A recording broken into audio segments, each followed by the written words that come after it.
నమస్తే సార్, మీ పేరండి? నమస్తే అండి, నా పేరు వేండ్ర దివాకర్. ఇప్పుడు కూటమి ప్రభుత్వం వచ్చిన 9 నెలలు గడిచింది. ఈ 9 నెలల పరిపాలన ఎలా ఉంది? గడిచిన 5 ఏళ్లలో జగన్మోహన్ రెడ్డి హయాంలో ఎలా ఉంది? 9 నెలల్లో రోడ్లు వ్యవస్థ ఏంటి, తర్వాత రైతులకి ధాన్యం డబ్బులేంటి, ఇవన్నీ కూడా చాలా సక్రమంగా చేశారు. దీన్ని మీరు ఎమ్మెల్సీ ఎన్నికల్లో ఫలితాలు బట్టి మీరు అర్థం చేసుకోవచ్చు. చూసుకుంటే ఇప్పుడు ప్రస్తుతానికి ఏంటంటే అసెంబ్లీ నడుస్తుంది. అసెంబ్లీ సమావేశాలు ఎలా జరుగుతున్నాయి గతంలో కంటే ఇప్పుడు ఎలా? గతంలో 23 మంది ఉన్నా సరే చంద్రబాబు నాయుడు గారు ప్రతిపక్ష హోదాలో ఉండి పోరాడారు. దాంతో ఇప్పుడు 11 మంది వచ్చారు. నాకు ప్రతిపక్ష హోదా కావాలని చెప్పేసి జగన్ అడుగుతున్నారు. ఒకవేళ ప్రతిపక్ష హోదా ఇవ్వకపోయినా సరే ఉన్న 11 మందితో వచ్చి నిజంగా పోరాడాలనుకుంటే ఆ శాసనసభకు వచ్చి దాన్ని ప్రశ్నిస్తే మరింత మెరుగ్గా ఉంటుందని నేను భావిస్తున్నాను. సార్, గతంలో చంద్రబాబుకి ప్రతిపక్ష హోదా ఇచ్చింది నేనే అని జగన్మోహన్ రెడ్డి అంటున్నారు. అది ఎంతవరకు? జగన్మోహన్ రెడ్డి గారు ఇవ్వటం అనేది అవాస్తవం అండి. గతంలో జగన్మోహన్ రెడ్డి గారు ఏమనేవారంటే, నేను ఒక 5 సీట్లు తీసుకుంటే నీకు ప్రతిపక్ష హోదా కూడా పోతుంది, నీకు 5 సీట్లు తీసుకుంటే ప్రతిపక్ష హోదా పోతుందని చెప్పి పదే పదే ఎద్దేవా చేసేవారు. అది జగన్మోహన్ గారు మర్చిపోయారేమో, ప్రజలు మాత్రం మర్చిపోలేదు. అంటే 18 సీట్ల కంటే తక్కువ ఉంటే ప్రతిపక్ష హోదా ఉండదని చెప్పి జగన్మోహన్ రెడ్డి గారే శాసనసభ దీనిగా ఖచ్చితంగా చెప్పి చాలాసార్లు చెప్పడం జరిగింది.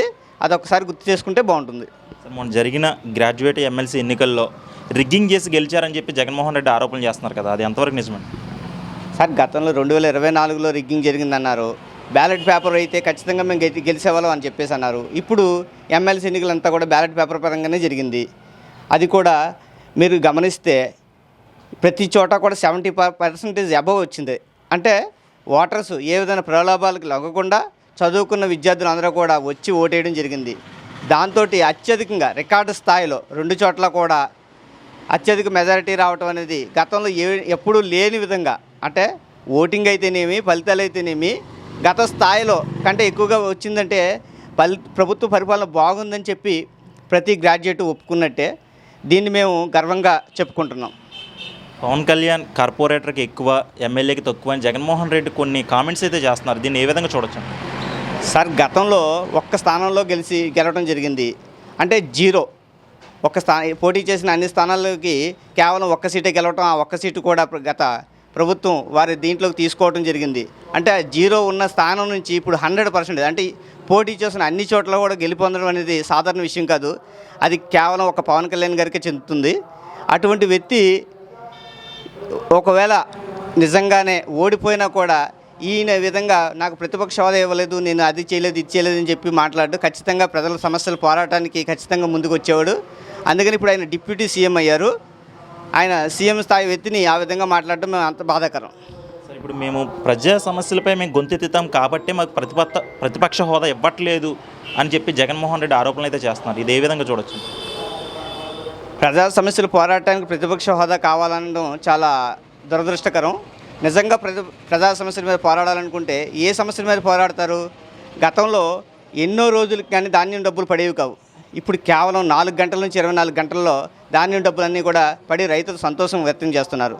గతంలో ఒక 100 కిలోమీటర్లు ప్రయాణం చేసామంటే 95%, అంటే 95 కిలోమీటర్లు మొత్తం అధ్వానంగా ఉండేది. ఇప్పుడు కేవలం అక్కడక్కడ ఇంకా పనులు పూర్తి అవ్వకపోవడం చేత ఒక 5 కిలోమీటర్ల మేర మాత్రమే అధ్వానంగా ఉంది. అంటే ఇటువంటి సమస్యల మీద ఏ సమస్యల మీద పోరాడతారనేది కూడా మాకు ఒకసారి తెలియజేయాలి. మేము ప్రస్తుతం ఉన్న 9 నెలల్లోనే పూర్తి స్థాయిలో, అంటే 90% అబవ్ మా స్థాయిలో ఉన్న మన ఖజానా దీంట్లో ప్రకారంగా చూసుకుంటే అయినా సరే 95% అబవ్ అభివృద్ధిని చేసి చూపించామని చెప్పి త్వరలో ఇప్పుడు మే నెల ఇవైతే అమ్మఒడి అయితే ఇవన్నీ కూడా పూర్తి చేసి మరింత మెరుగ్గా ప్రజల్లోకి వెళ్తామని చెప్పేసి మేము భావిస్తున్నాం. చూసుకుంటే సెంట్రల్ నుండి స్టేట్కి ఎటువంటి సపోర్ట్ ఉంది? సెంట్రల్ నుండి అందాల్సిందంత స్టేట్కి అందుతుందా బడ్జెట్ విషయాల్లో కానీ, లేకపోతే ఇతర సమస్యల పరిష్కార దిశగా స్టేట్కి సపోర్ట్ చేస్తుందా? కూటమి మొత్తం కూడా ఎన్డీఏ భాగస్వామ్యంలో ఎప్పుడైతే చేరిందో అప్పటి నుంచి కూడా కేంద్ర ప్రభుత్వం ఎప్పుడు కూడా ఏ రాష్ట్రం మీద కూడా చిన్నచూపు చూడలేదండి. అందులో ఇప్పుడు ఎన్డీఏ భాగస్వామ్యంలో ఉన్న తెలుగుదేశం, జనసేన, భారతీయ జనతా పార్టీ 3 పార్టీలు ఇక్కడ ఉండటం, మేమంతా కూడా గెలుపొందటం, అత్యధికంగా 150 సీట్లు గెలవటం, ఇవన్నీ కూడా మోడీ గారు చూస్తున్నారు. ఇక్కడ ప్రతి విషయంలో పోలవరం పూర్తి చేయడంలో అయితే ఏంటి, జాతీయ రహదారులు పూర్తి చేయడంలో అయితే ఏంటి, తర్వాత రాష్ట్ర తాలూకా అభివృద్ధి కోసం ఏంటి ప్రతి విషయంలో కూడా మోడీ గారు పూర్తిగా ఆంధ్రప్రదేశ్ మీద దృష్టి పెట్టారు. ఇది అభివృద్ధి దిశగా పూర్తిగా ముందుకెళ్తుంది. దీంట్లో ఎటువంటి సందేహం లేదు.